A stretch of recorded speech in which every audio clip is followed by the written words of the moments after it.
Alamin ang latest weather update ngayon dito sa Sir Aris Official Weather News Today. Ang bagyong na may international name Silako, inyong mapapansin na silabas pa rin ang ating Philippine Area of Responsibility. Napakalayo sa ating bansa. Saan ang layo nito ay more than 2,500 kilometers silangan ng Visayas. Isa siyang super typhoon na kung saan ang lakas ng hangin malapit sa gitna nito ay umaabot sa 205 kilometers per hour. Nasa 30 kilos Gallery yan ngayon west-northwestward at inasan itong hindi papasok o mababang chance na pumasok sa ating Philippine Area of Responsibility.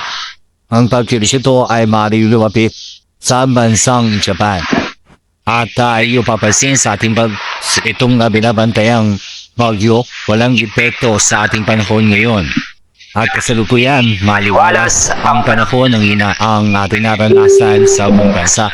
At wala pa tayong na-monitor na malawakan o malalakas na pagulan.